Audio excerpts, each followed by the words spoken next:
posted. We do have a quorum and one on the way and one absent. Dave will not be here tonight. So we're going to open it up with our invocation and our Pledge of Allegiance. Adam, do you want to lead us? Sure. All right, bow your heads, please.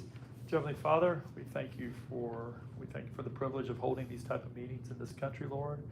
We pray for all the men and the women that defend the rights of this country, both internally, Lord, and externally, and in every field that it occurs in. We pray for peace in our nation, Lord, and we pray for those people in North Carolina that were struck by that horrible hurricane, Lord, for their recovery and their health and their welfare, Lord. We ask you to be in the midst of the meeting this night, and we thank you we pray for wisdom and knowledge in all things we engage in, Lord. In the name of Jesus, amen. I Pledge allegiance to the flag of the United States of America and to the republic for which it stands, one nation, under God, indivisible, with liberty and justice for all. Honor the Texas flag. I pledge allegiance to thee, Texas, one state, under God, one and indivisible.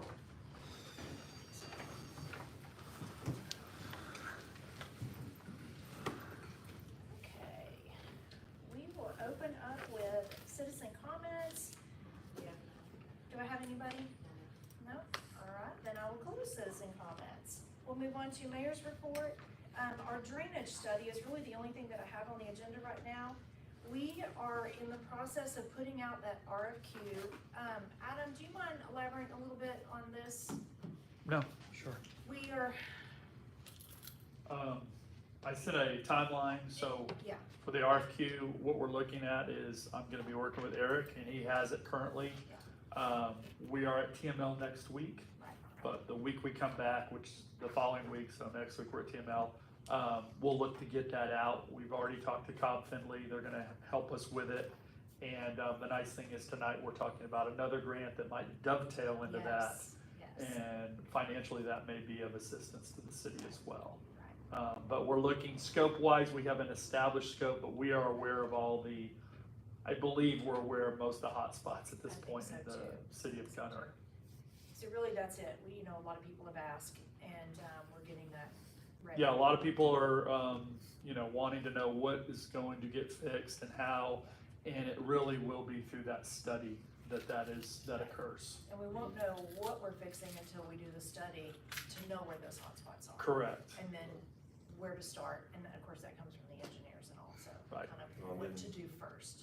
We've gone through it with the draft with the Cobb Finley, and from their engineers have given us comments, and we made those edits, but we did get funded by EDC a certain amount, so the scope's gonna kind of be on that, but they did give us authorization to come back to them if we work out negotiating. The scope has to get bigger Right. and outside of what has been budgeted at this point, because that's one of my main concerns is the people we've talked to on getting a general idea of how much this would cost. Doesn't cover 25 square miles necessarily, but mainly. And other entities will be involved too, because TxDOT, part of across from the woods, TxDOT's gonna have to be involved in some of that as well, so. But anyways, people are asking, so that's kind of where we are. We're going as fast as we can to get that done. So here's Wade. So Wade's joining us at 5:11. Okay, so let's move to item number 3, and that is to discuss, consider, and act upon the acceptance of a public improvement district petition. So we do have a petition, and then tonight what we're doing is just accepting it, receiving it officially, and we're not creating the district yet. That has to go through another process. So in October, on the 17th, we will have a hearing about the PID district creation. And then we probably will not move, we'll have to notices and all. We will come back for a special meeting to actually create the district. That's the direction we go. So really, this is just to, if you guys have any questions about the petition, any comments, this is just accepting it. It is administratively correct. And so that's what we're doing, is just accepting it. This is the one we discussed last meeting? Yeah, a couple of times ago. Yes, same one. I think people just, when you read the petition, people just need to be familiar with section 1, the general nature of proposed improvements and what the PID is gonna be helping to fund is the important part of it all.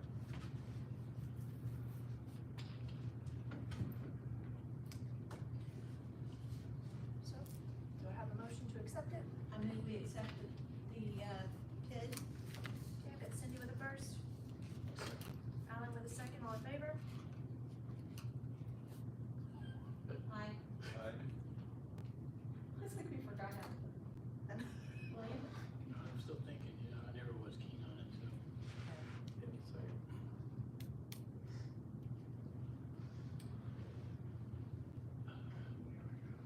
So again, this is to accept the petition. They brought it to us, we received it. This is not creating the PID, we have to do more things. There's no action after, There's not really an action, this is ministerial. after. Actions later. Yeah, and I spoke to Wade last time, but I said we weren't keen on this because it's so crowded and everything. So before we finish voting, I just wanna talk about it a little bit more. I'm still not thrilled about developers who come here and then they tell us they wanna develop, and then they say they can't develop unless we do something to help them get the money to do it, so. It leaves a burden on the homeowners when they get here. So if you can't build it because it's not economically feasible, then why let them build it if it's gonna mean that houses are even more expensive? I don't understand, I'm still not fully cognizant of what the benefit to the city is, how we can help. It's not really, The benefit is if you don't help them because of the extreme infrastructure costs on-site and off-site from another political subdivision, the land sits there and you don't get any tax revenue out of it or other Yeah, purses of wallets, as they say. But the underlying premise is we have to get tax revenue and we need it, and there's something we're gonna do with it, or there's something where, right, the onus is not on the city to develop, it's like everyone assumes we have to develop, we have to grow, and where'd that assumption come from? When did we decide that? What's our plan that says we're gonna do that, where we're gonna do it? We just willy-nilly let developers come in and start shoving stuff in, and it's good for the developers, but is it good for anyone else? Well, we need a fire department. I think it's not good for the fire department, because they gotta do. No, we need a fire, department. we need a paid fire department. That's one of the taxes. We think letting this developer come in is gonna give us a paid fire department? It will help because it'll be more tax revenue. Well, that's what but I'm we're saying. causing more houses that need more firefighters in here. So we're causing more problems. Okay, so right now, they're outside the city limits. They're in the TJ. They could stay in the county Do a mud. and then you still have all the same impacts that you're speaking of. And we don't willy-nilly, from a planning and development standpoint, we look at the comprehensive land use plan, there's residential shown there. While it does indicate a little bit less density perhaps, the infrastructure costs that were mentioned, plus the cost of the land, we're not gonna be looking to have, multiple subdivisions of this nature within, outside ETJ or coming into the city. We've heard your comments and city council's thought on that, so we're not willy-nillying it and letting developers come in. We push back as hard as we can on stuff, but when they start presenting the other impacts that they're having to deal with, and we obviously didn't bring a TERS, they requested perhaps consider a TERS, and that Said no. didn't come before you, said no. That would cost the city. The PID doesn't cost the city, it actually helps us by getting development done. And yes, it is passed on to the homeowner, but the PID assessment and the PID evaluation they put together, they have to stay within market range too, and not price themselves out of the market by having an additional PID assessment on the property, so.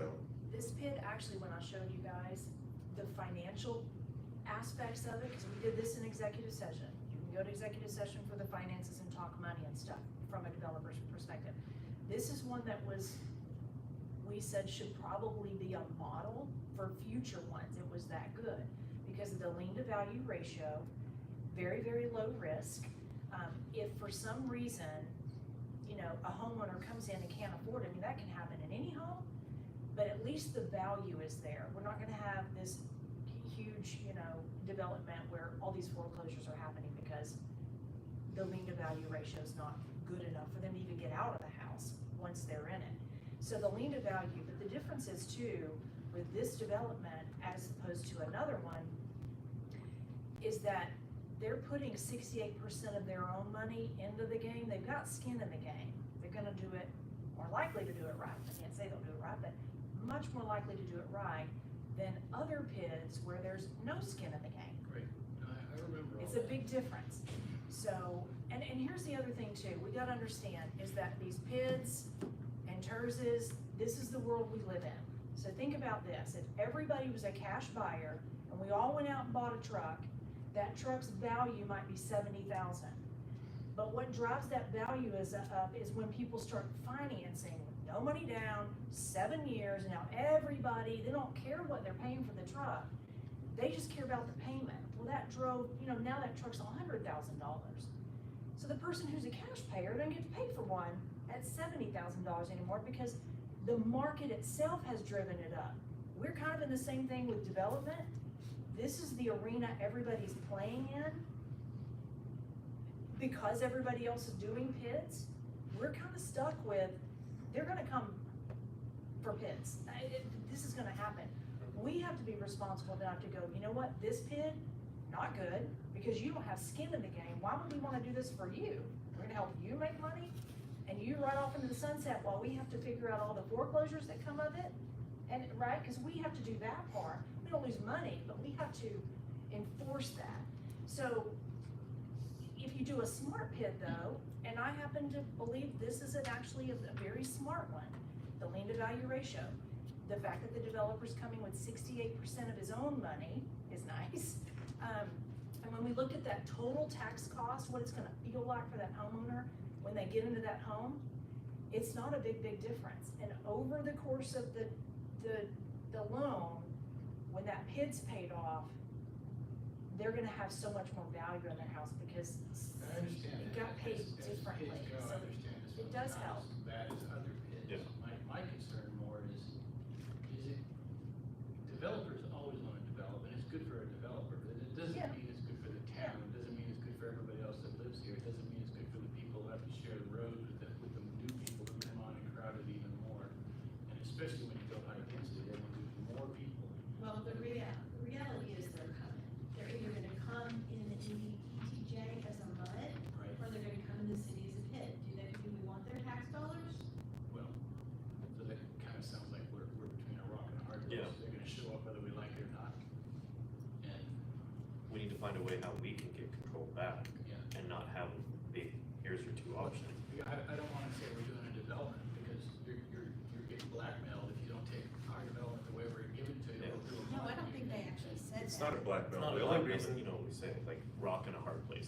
Like you said, it's either gonna be a mud, a TERS, or a PID. Well, That's what they're coming out here to Yeah, get. it's the developer saying, we're coming, whether you want us or not, and if you don't take us this way, we're gonna do a MUD. Well, that's what they did on But- Jason Maples. Yeah. just look at how the only reason the main reason I believe he's going for a PID is because of the extreme infrastructure costs that he has to put in, which is That's gonna true. benefit a bunch of other properties beyond his. Right. Beyond Because this when he one, so it's gonna originally be brought it- commercial and residential both.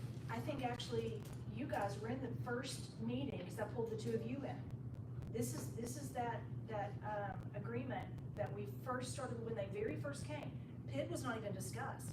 PID was not discussed until Mustang came back and his 1 million infrastructure turned into 2. No, the only meeting that Wade and I were ever in was Crooked Cross. Oh, was it Crooked Cross? Okay, so then I haven't pulled you into this one. We had But- no idea this was coming. Yeah, until he showed did us. not ask for a PID when they first brought it to us. This happened probably after the third or fourth meeting. Yeah, second, third, because they changed their feasibility study on like 3 Right. times, Yeah, and it went up every time, it did, hugely. it did. So, what action are we proposing that we're taking on this now? Are we just This is just acknowledging that it's here? acknowledging the petition.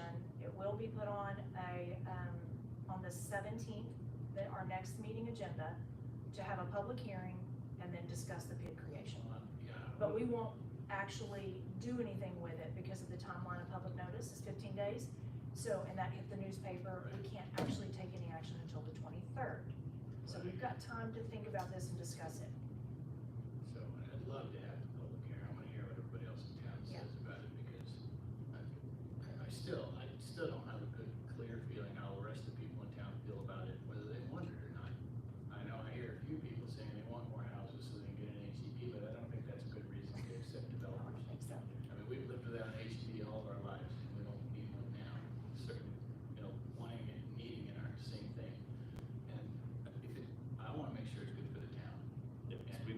getting shoved down our throat for We have, some time, that growth is coming, it's inevitable. right. We get it, but if we can't control it or have our grasp on it, then. Well, here's the deal, this is right off of 121, as you go under the bridges, right there on the left. They're willing to annex in, so here's the Is it the alternative. 44 acres or whatever? 66 acres. 66 acres, It's- 2 entrances. One entrance. The one One off of entrance, the curve. one entrance, it has Okay, all I the was green on space that. up front, the little bridge. Where the cows are So, it's right now. 208 homes, there's Okay. 60s lots, 70s Okay. lots. Which You is weren't there. It's where the cows Well, are right now. Every time it we do is, this, but there's William, cows. They're going to build. Yeah. They can come into the city and we can help them and do it our way, or they can go get a mud and we'll have zero control. And there are, it's in the city, but not in the city, it's right here. And if they go mud, it's So- likely they'll move in higher density, they'll go 40-foot lots or 50-foot lots. They've done Yeah. quite a bit to just in the, It's- probably, we've had several meetings, but I would say probably 3 really hands-on about, doing more for what Gunter's wanting, and they've accommodated that. Like, Eric's have them changed all kinds of things around. And we stuck with 60s and 70s. When they wanted to go a little bit smaller, we came back to that. Those 2 entrances now is the one. We got a little bit of commercial up front that's more, not commercial in a sense of like, big Neighborhood box, but services. more Okay. neighborhood services. So I remember that one. this one's actually come a long way, and I think that we have to look at this individually, one piece at a time. I'm not a fan of all these extra districts at all, but I'm not a fan of property taxes, but it's the arena I'm in. And so if this is the arena we're in, we have to look at each one a piece at a time and just go, is this a good one or is this a bad one? Because you can get both. Well, You can and, get both. you have an SF2 district right now that allows 60-foot wide lots by right. So if someone came in and, wanted to rezone or zone a portion of it, we don't have any SF2 zoning on the ground necessarily right now, but I'm just saying, you're alluding to the fact that you're somewhat okay with 60-foot lots or bigger because you have a zoning district that allows that. If you didn't, you wouldn't have an SF2 at all. You'd have SF1 and SF1A, and have half acre or bigger or such, so. That's what I do with it. Well, I know, but that's not what as a planning director I have to go on. I have to go on what our zoning districts are, and when people see that, they go, okay, well, let's do 40s, it says SF2 is 60. So no, you can't do 40s. Right. And it's gonna be a hard road to hoe. So I don't believe that anybody ever has us over between a rock and hard place or over the No. barrel and stuff. They come in and they do their ask, and we push back, and they push back, and we go back and forth, and we try to come to consensus to bring something that we believe is decent for y'all. And understand, there are a lot of other developments that are coming out in this ETJ or in the county right now that are 1 acre or half acre lots, because they can afford to do it more, or they just have to, because they don't wanna annex in, or they're outside of our ETJ just a little bit, so they have to do 1 acres, because they're gonna have to do septic. And they don't wanna deal with Mustang any more than anybody else does. Well, they can do half acre, they do the anaerobic, but yeah, that's the county standard is 1 acre. And it's So usually I wasn't TQC at the too. meeting about this place. It was that one, Yes. yeah. Wade was, but I don't see it. Will was. They're hanging in the, next to the table where the lamp is, where we plug in the iPad. They're plugged Oh, that one, okay. They're plugged in. Sorry. So this is just accepting into it, and we can start working with them more. and we can hear from the rest of the town about whether they like the idea or not. Right. Okay. Well, with that caveat, Yeah. reluctantly, I'll say yes. Okay. So I had Cindy with a first, Alan with a second, all in favor? Aye. All right, that is unanimous. We got there. Okay, so we're gonna move to number 4. I think our audio is probably not working on the iPad, so I had him get the microphones, because they're still plugged into the wall. I didn't tell you that when you left out of the room with it, so I don't know what it's recording. Probably just video, not audio. So, discuss, consider, and act upon a resolution awarding and authorizing grant works to move forward with our grant, pre-application. So, when Adam gets back, I'll have him explain this real quick. We only got grant works as the only one response. So, yeah, sorry about that. So you have 2 lamps, I had television. I only looked at one. I'm thinking that probably they have no audio until now. That's probably not good either. those watching. Just 200 houses. Just wait. One entrance.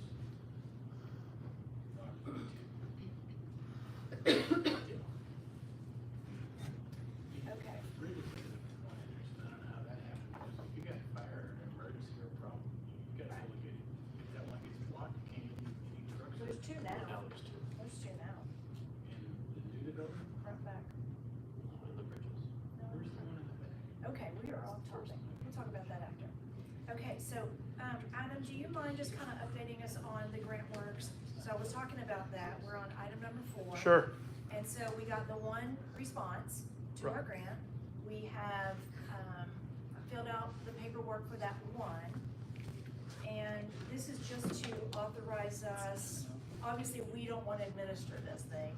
So, do you want to maybe speak to that? Certainly, and we have a representative, Deborah Milburn from GrantWorks, Oh, okay. is here as well, and so if you have a question for her, she can speak to it. So this is a community development block grant, given to, by the Texas Department of Agriculture for up to $750,000. It can be used, in our situation, it would be used for either drainage or street infrastructure. It could also be used for water, but we're not doing that. And up to $750,000. It's a great grant because it's because of our population. It targets more rural, lower population communities, lower to mid-level income areas, and it's only a 5% match. And so that's the best That's match you're amazing. gonna get. Yeah. If you have any questions, I'll try to answer them. If not, I'm sure Deborah can answer them. They were the only applicant. They're very well qualified. Yep. There's a panel of 4 people that reviewed the grant application. And so we've gone through all the requirements. It is a complicated process, so what we're looking for is authorization, hiring authorization as well tonight for GrantWorks, and they will process the application for the grant and then stay with us throughout the grant process. And the majority of those monies are encumbered in the grant, paying them out of. So, like I said, it's we are in competition with other cities for this grant, but they're a very good company, and I have high hopes for the city. And there is potential that it would work well with our drainage study. With the drainage issues we have, this type of grant is very appealing, and it would be helpful for the city of Gunter. And the match of only 5% is huge. Yes. That's a big deal. So basically what this is acting upon a resolution to allow me and staff to negotiate the fee for doing all of it. Right, and bringing on GrantWorks Bringing- as yes, the bringing on- administrator. yes. And from here, if you give permission tonight, that will let them go forward with the RFQ.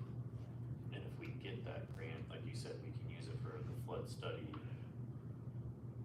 Yeah, I would actually have to work with them on that because there is some of the grants require that you haven't done something already. So it would be a discussion with them. As soon as you authorize that, you've hired them tonight, and I could have those discussions. Eric and we could have those discussions with them.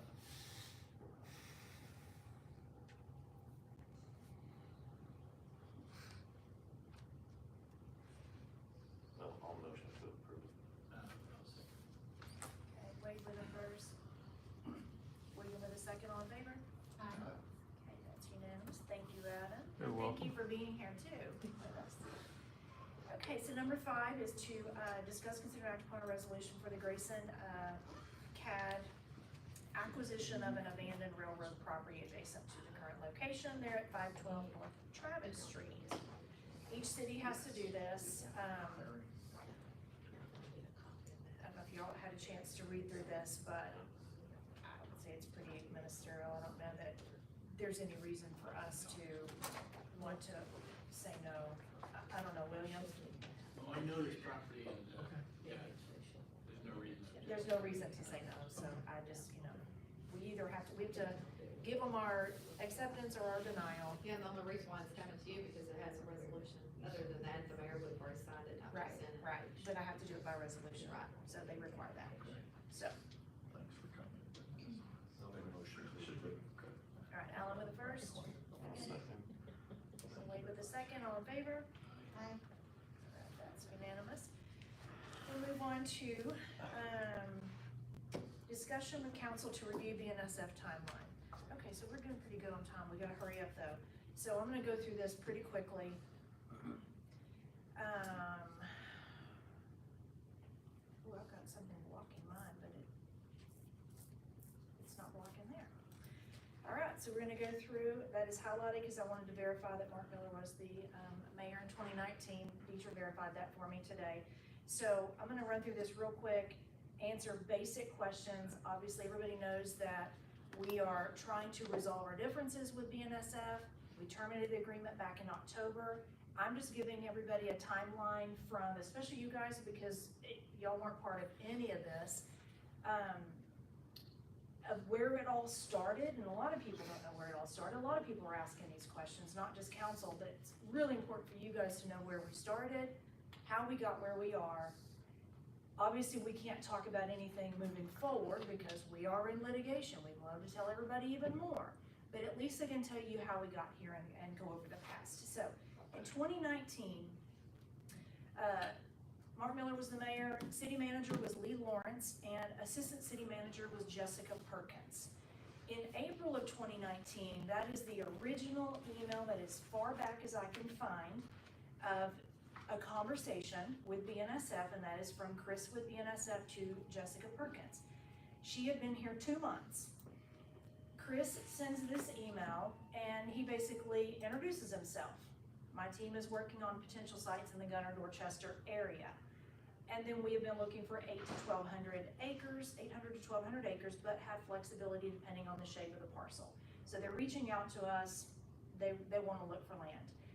So Jessica returns his email and says trying to get you some additional information on his property. Here's what I have so far. She sends him, suggest. Did you ask me that? Did you say something? Ooh, I'm hearing something. Okay. So she, I know that was weird. I thought you said something, William. It's almost So Halloween. that was weird. So she finds approximately 855 acres. This is close to where they ended up buying. But that was Mr. J. Anthony's property, and he returns that, says thanks for the information. I'm very familiar with this parcel.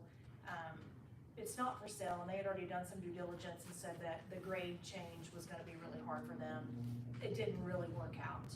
So after that, this bottom email on April 9th, Jessica loops in city manager Lee Lawrence in the conversation. So she said, well, actually the fire chief, David Gallagher, and copies Lee Lawrence, the city manager, says, looping you into this thread, Dave, can we take a look at this area tomorrow? Well, Lee Lawrence answers and says, you may want to think about whether you want your daughters to be raised by a single dad or maybe a subsequent wife, because there are a couple of homeowners in that area who might have, quote, objection to that site, one of them being the county commissioner. She replies, laugh out loud, and then a couple of weeks later, Christopher with BNSF, she reaches back out to him and says, hey Chris, I chatted with our staff. The area you mentioned for the Hanson project will be challenging. Now, we haven't talked about the Hanson project yet, but we'll get to that because they're kind of two in one. The area south of Wallace and north of Marilee County Line Road is intended to be residential and retail. There are also some political challenges in that geographical area. We would really like to see the intermodal project as well as the Hanson project come to fruition. A little bit more in there, and then she says, is there any way to combine these two projects to help with the cost of dealing with the train? So this is your assistant city manager of Gunter during this time of April 2019, 2 months on the job, and she is actively, she says that we want this. So she's telling them, we want you here. We want this to come to fruition. Okay, so a month later, she's still having conversations. She reaches out to Barry Sangani, and she says, I have communicated several times with the railroad, and they keep saying the topography north of town is too challenging, but I'll keep you posted if I hear anything else. Look, we asked them, we begged them to come here. We even tried to help them with the topography. We keep asking them, right? So just wanna point that out, this is on us. June of 2021, that's when Janelle Davis, I couldn't find any information in between May of 2019. Now, a lot happened in then, the COVID happened, it went crazy, the whole world went crazy. So I can't find any information, but conversations picked up again in June of 2021. And that's when Janelle Davis, who I ultimately spoke with, and she was at our community engagement event, but Janelle with BNSF emails Rick Chapin. She introduces herself. My name is Janelle Davis, and I'm with the BNSF Railway Public Affairs Director for Texas. She introduces herself and says that she'd like to discuss a potential BNSF rail serve site in North Gunter, okay?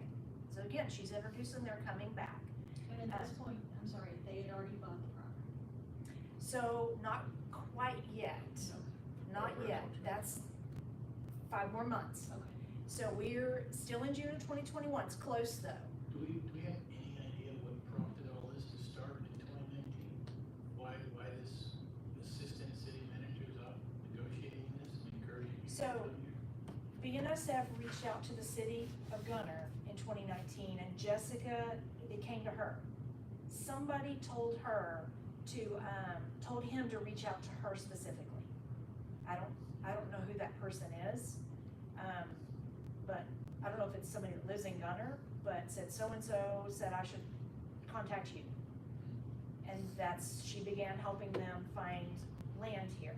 But we don't have any indication that anyone else knew she'd be doing this? No, but she did loop Lee Lawrence and David Gallagher into the conversation. Yeah. So that came in, then it kind of, I don't know what happened in between, but then we came back in June of 2021 when Janelle introduces herself again. Rick got the email, he sends it to Ben and said, please reach out to this lady. So And it's a then, development director. Ben was the development director before Noah.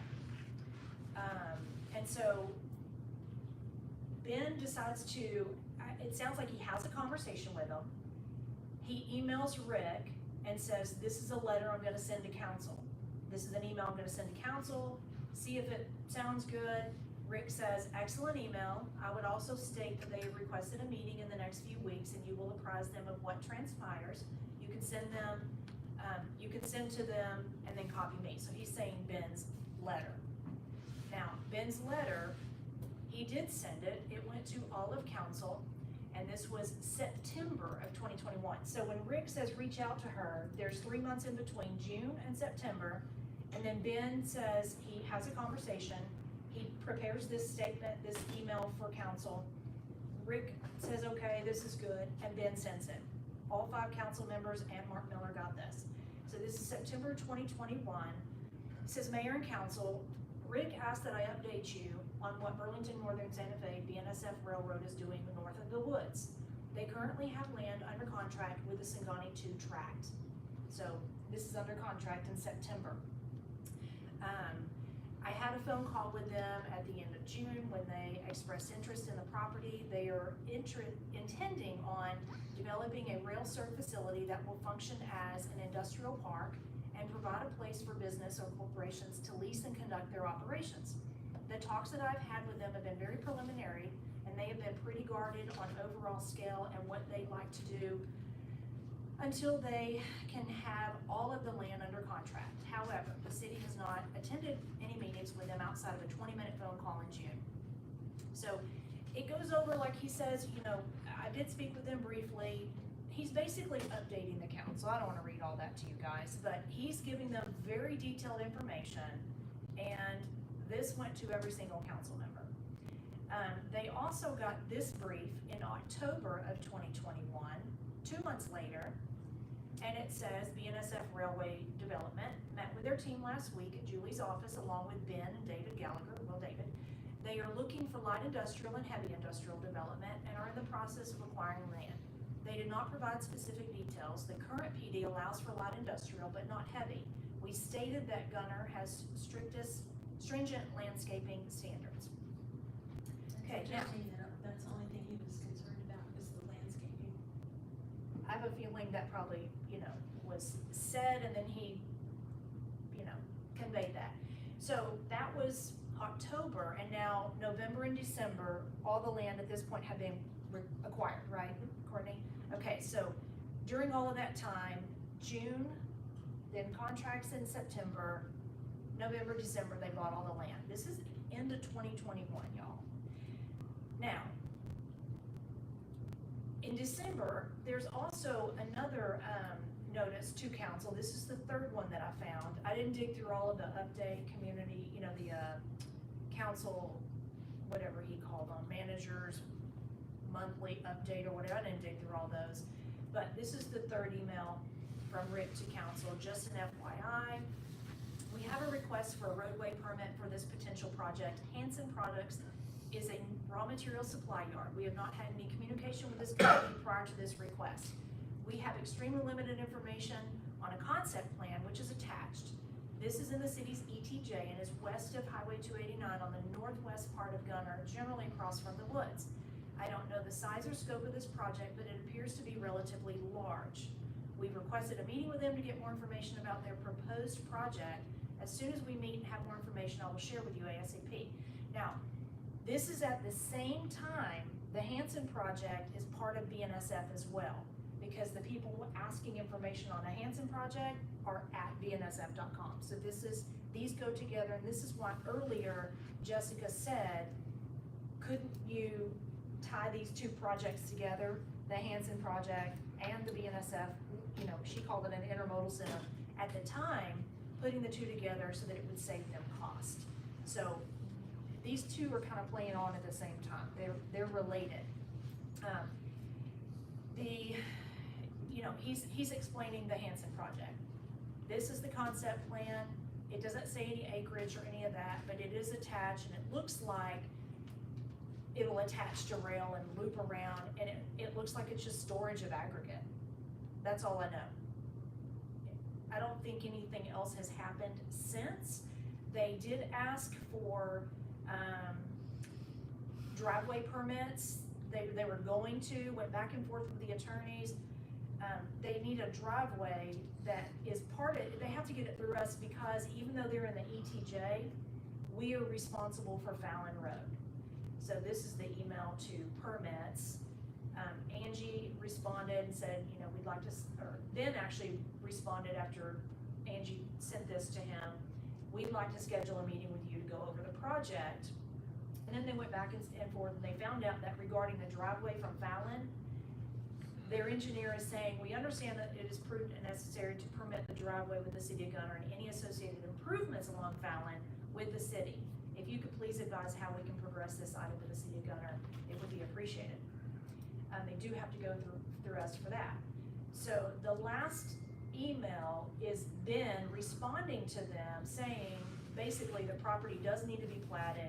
It must comply with the city's subdivision. And then he says, in order to move forward, we need the items listed above. So there were some things that they would have to go through. And then he quoted section 1.3 of our subdivision ordinance. Now, after that, that's 2021. We just finished 2021. 2022, the only thing I found in 2022 related to these two, other than lots of conversations on the BNSF Logistics Center, but April of 2022, there was one meeting that Mayor Miller and Rick Chafin attended with Lehigh Hanson on the Hanson project. Since then, I don't have any information on that at all. I don't know where it went. They didn't get a permit. They haven't come back and asked for one. Now moving into 2023.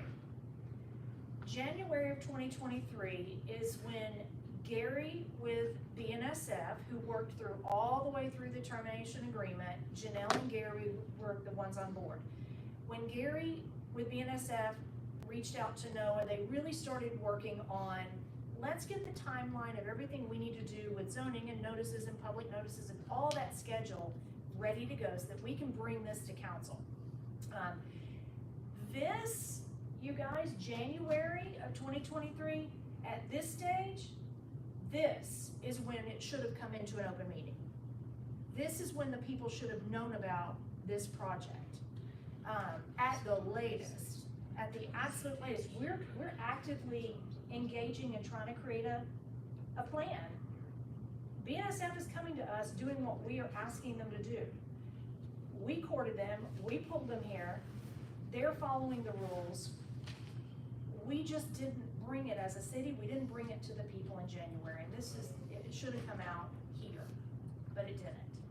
So, and this one is January 17th, where Gary with BNSF sends to the city, and he's telling us, he organized the meeting, and this meeting is to discuss both expectations and requirements to locate our North DFW Logistics Center.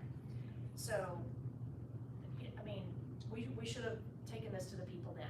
So in April though, 3 months later, it's all happening, they're wrapping it up, agreements are being redlined and gone over, and now that we've got an agreement ready, April was, you know, when Rick Chapin was terminated as city manager and Jeff Gibson was appointed interim.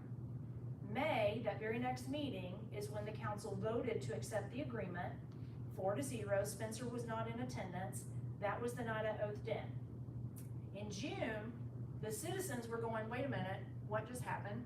What is this? We didn't know about it, because nobody spoke out at the meeting.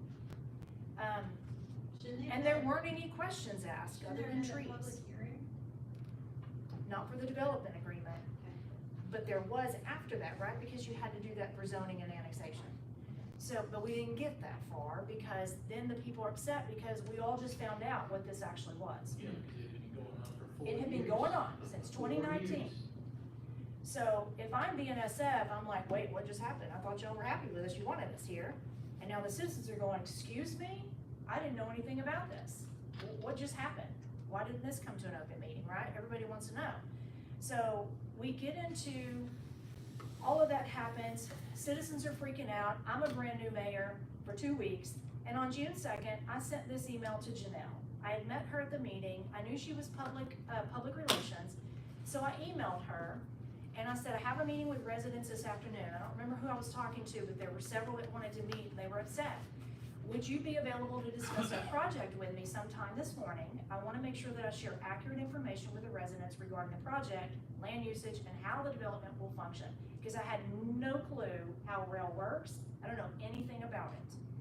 And I didn't want to tell people the wrong thing. I had asked Jeff and Noah what this was going to function like, and it didn't make sense to me, and I still couldn't explain it. So I had a conversation.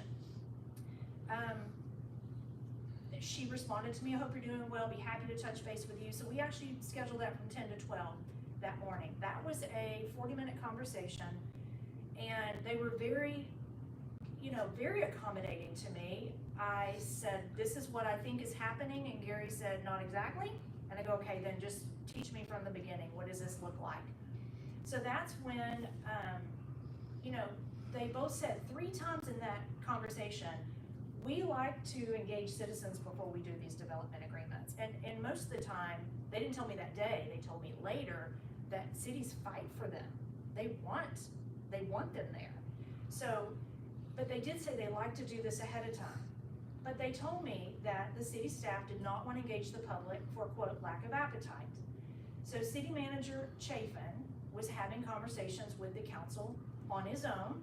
We know that to be true from emails at least, but decided that it would be good to organize a community engagement event. I was so happy that Janelle and Gary offered that because that's what I needed. I needed them to come and explain to the citizens, what are we doing here? How's this gonna function? How's it gonna affect them? Is any of the worries and concerns, is this true? Are we over exaggerating? Like, what is going on? They put all that together.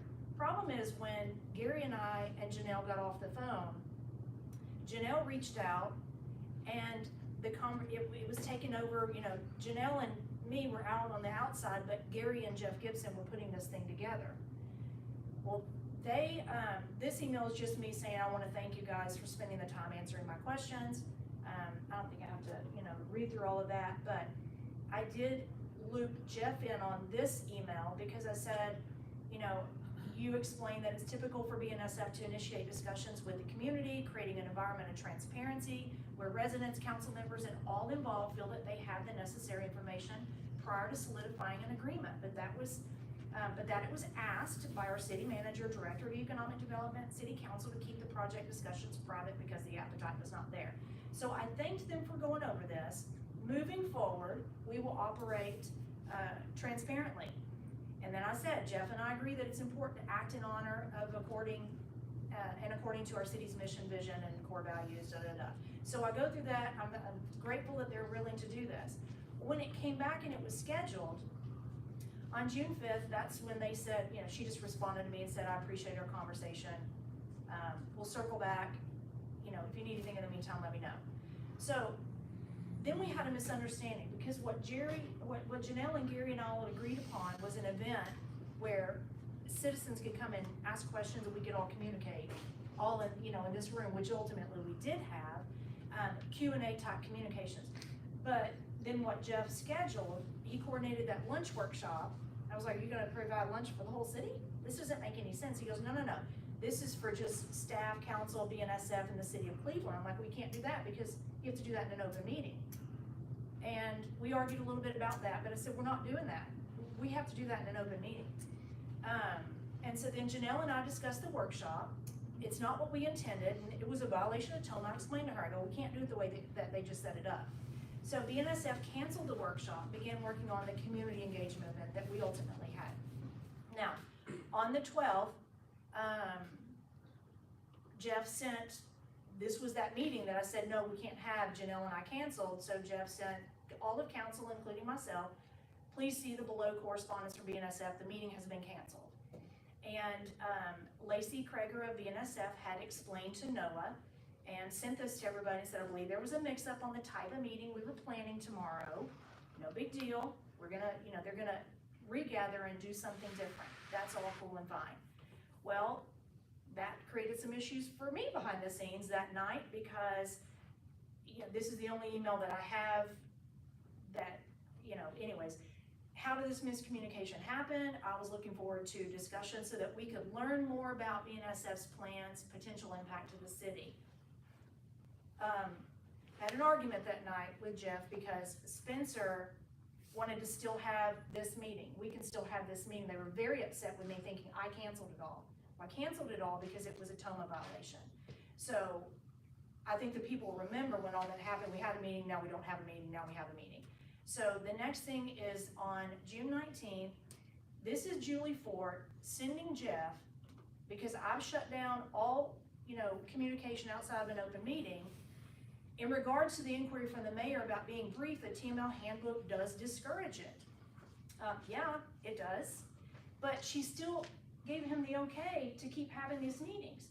So this is on the 19th. Then the next, on the 21st, I get an email that's, good afternoon, as we discussed, that was actually backwards. So that was the email that she sent me. So then Janelle sends us on the 21st, we look forward to visiting with you all tomorrow. And we're gonna look forward to our community meeting on the 27th. So I'm thinking tomorrow is our Zoom call, just me and BNSF and Noah and Jeff. But no, I showed up and our tables were here. There were 6 BNSF people here. You remember that. I came in workout clothes because I thought it was a Zoom call. Didn't know it was an official meeting.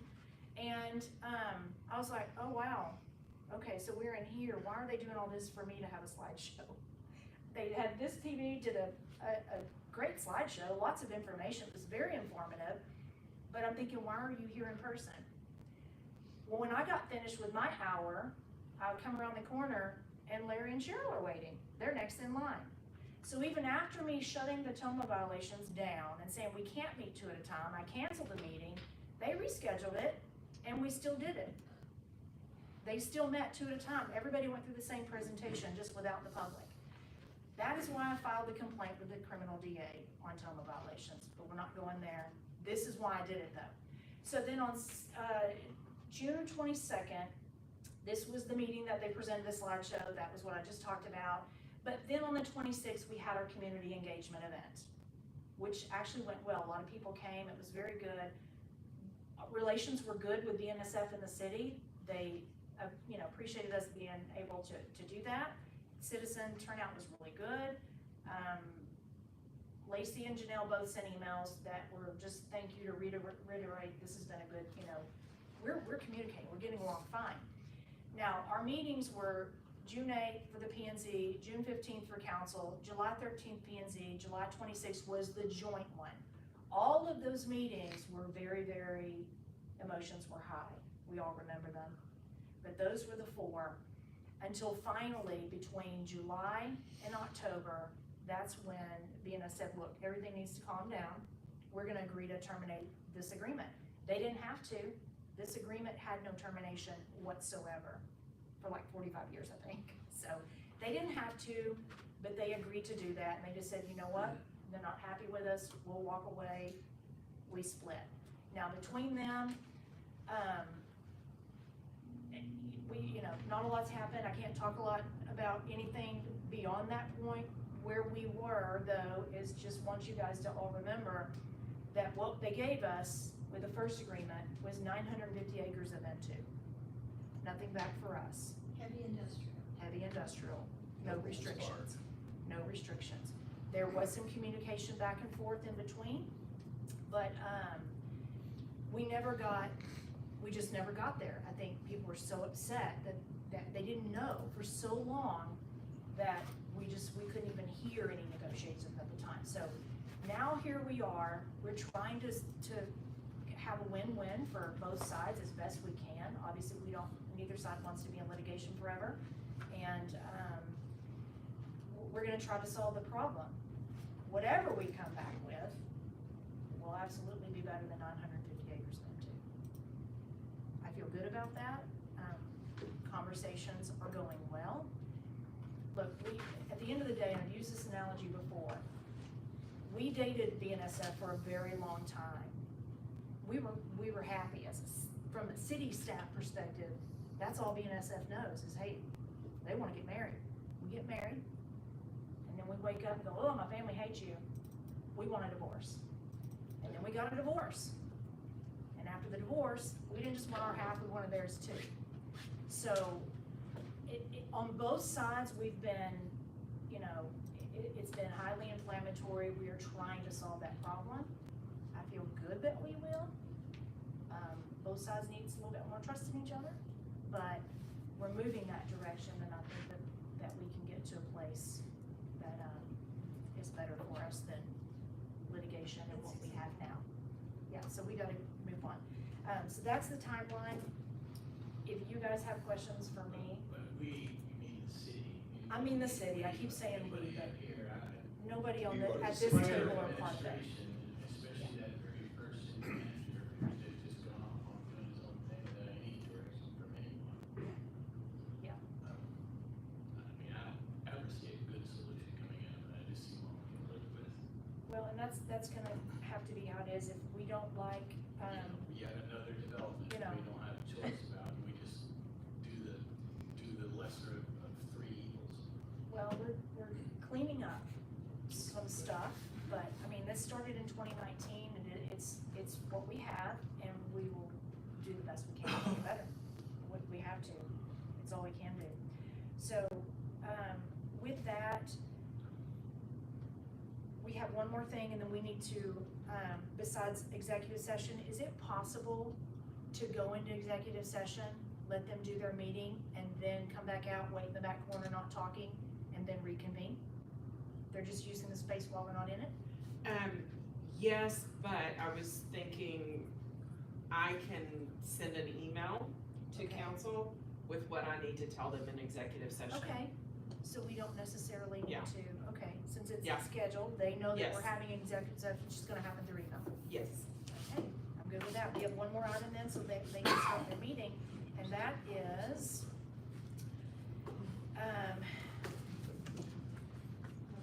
and if you guys want me to put this back on an agenda to openly discuss the timeline, I don't know, you may have more questions, I can do that, just let me know, but we just, we need to be careful of anything forward, just because we are in litigation, so.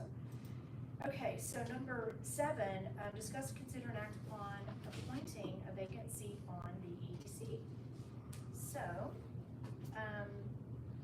Cindy and Wade did a recent interview, and you guys talk real briefly about that interview with, oh, actually, no, that one's next, that's coming up next time, that's not tonight. We actually, Alan and I and Eric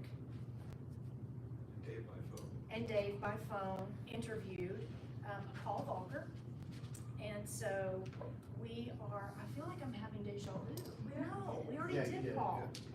We are doing Micah tonight, we're just not opening him in for the meeting tonight. Okay, I'm gonna let you guys talk about that. I'm so sorry. It's been a very long week. You just throwing me off, I was like, I know, I've I'm got so an oath to confused. do for him.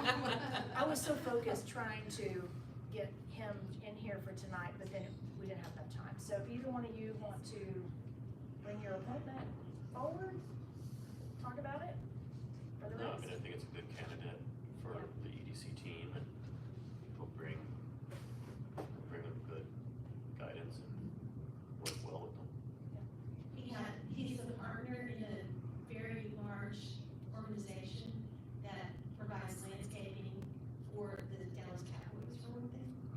And, there are over several states. He's very, experienced. He was referred by Paul Walker.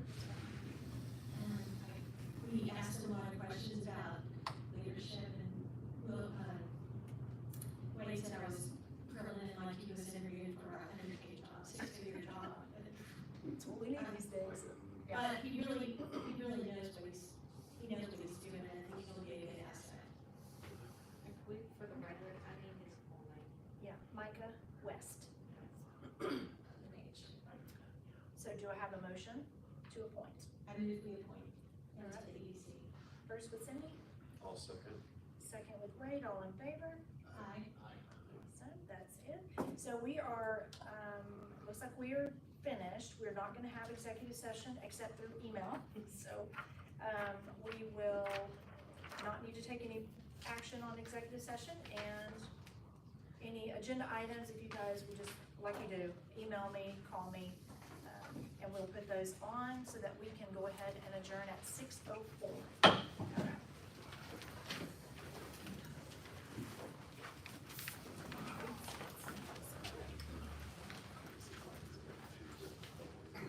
Appreciate y'all wanting to proceed for us. That's right, we got it ready for you.